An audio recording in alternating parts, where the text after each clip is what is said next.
देश के इतिहास में कई अपराध हुए जिनमें महिलाओं का नाम भी दर्ज है। ऐसे में आज हम बात करेंगे उन दो सीरियल किलर बहनों की जिन्होंने हैवानियत की हद पार कर दी थी। इन दो बहनों के नाम रेणुका शिंदे और सीमा गवित है। ये बहनें अपनी मां अंजना गवित के साथ मिलकर छोटे बच्चों का अपहरण कर उन्हें बेरहमी से मार देती थी। क्या है पूरी कहानी आपको बताएंगे। अगर आपने अब तक इस चैनल को सब्सक्राइब नहीं किया तो कर लें। सभी नोटिफिकेशन पाने के लिए बेल आइकॉन का बटन दबा दें। बताया जाता है कि कोल्हापुर में अंजना गवित की बेटी रेणुका हुई तो उसके पति ने उसे छोड़ दिया, जिसके बाद उसने मोहन नाम के व्यक्ति से शादी कर ली। इसके बाद अंजना गवित को दोबारा बेटी पैदा हुई जिसका नाम सीमा रखा गया। लेकिन सीमा के पैदा होने के बाद मोहन ने भी अंजना गवित को छोड़कर प्रतिमा नाम की दूसरी महिला से शादी कर ली। इसके बाद अंजना दोनों बेटियों के साथ मिलकर चोरियां करने लगी। सीमा और रेणुका अपनी मां अंजना गवित के साथ भीड़भाड़ वाले पब्लिक प्लेस, धार्मिक स्थानों पर छोटी मोटी चोरियां और चेन स्नैचिंग करते थे, जेब काटते और पर्स चोरी करते थे।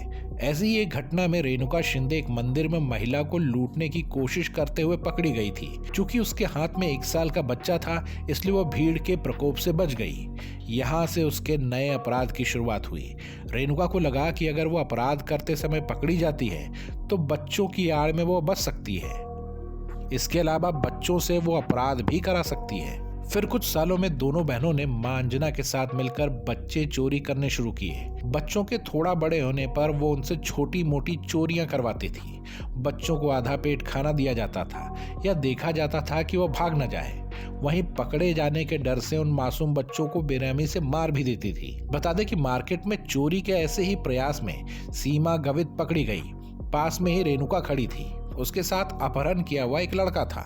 सीमा के पकड़े जाते ही रेणुका ने बच्चे का सिर जमीन पर पटक दिया, जिससे उसका सिर फूट गया। जैसे ही बच्चे का सिर फूटा, वह दर्द से चिल्लाने लगा। पूरी भीड़ का ध्यान सीमा से हट गया और वो बच्चे की ओर देखने लगे। मौका देखकर सीमा वहां से भाग निकली।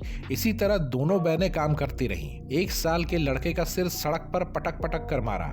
एक अन्य बच्चे के शरीर पर 42 घाव किए। उन्होंने लगभग 4 साल के एक अन्य बच्चे के शरीर में घाव करके डिजाइन बनाए। इस तरह कई सालों तक यह खेल चलता रहा। लेकिन 1996 में पुलिस ने दोनों को एक बच्चे के अपहरण के आरोप में नासिक से गिरफ्तार किया। पुलिस की पूछताछ में इन दोनों बहनों ने जब राज उगलने शुरू किए तो हर कोई दंग रह गया।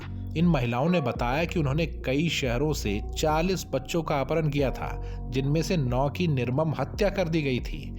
दोनों बहनों के गिरफ्तार होने के बाद रेणुका के पति किरण शिंदे ने सरकारी गवाह बनकर पुलिस की मदद की, जिसके बाद दोनों को जेल भेज दिया गया। मुंबई के अलग अलग हिस्सों से बच्चों के अपहरण व हत्या के मामले में दोनों बहनों समेत मां अंजना बाई को मास्टरमाइंड बताया गया था। यह दोनों बहनें बाद में जेल भेज दी गई थी। हालांकि उनकी मां अंजना बाई का बीमारी के चलते न्यायिक प्रक्रिया के बीच में मौत हो गई। साल 2001 में सत्र न्यायालय ने मुंबई के इस बाल हत्याकांड में रेणुका और सीमा को दोषी पाया था और फांसी की सजा सुनाई थी। इसके बाद यह दोनों बहनें सजा की अपील पर 2004 में हाई कोर्ट और 2006 में सुप्रीम कोर्ट गई। इन दोनों ही अदालतों ने सत्र न्यायालय का आदेश व सजा को बरकरार रखा।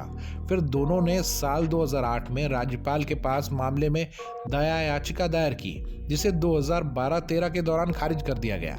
इसके बाद साल 2014 में राष्ट्रपति प्रणब मुखर्जी ने भी दया याचिका को खारिज कर उनकी फांसी की सजा को स्वीकृत कर दिया था। साल 2022 में यरवदा जेल में बंद रेणुका और सीमा गवित ने बॉम्बे हाई कोर्ट में फांसी देने की सजा पर देरी से अमल होने पर एक अपील दायर की थी, जिसमें कोर्ट से कहा गया था कि उनकी फांसी की सजा को आजीवन कारावास में तब्दील कर दिया जाए। इस अपील को विचार करते हुए कोर्ट ने उनकी यह मांग स्वीकार कर ली थी और फांसी की सजा को उम्र कैद में बदल दिया गया था। तो कैसी लगी आपको ये कहानी? आप हमें कमेंट में बताएं, साथ में दोस्तों के साथ शेयर करें।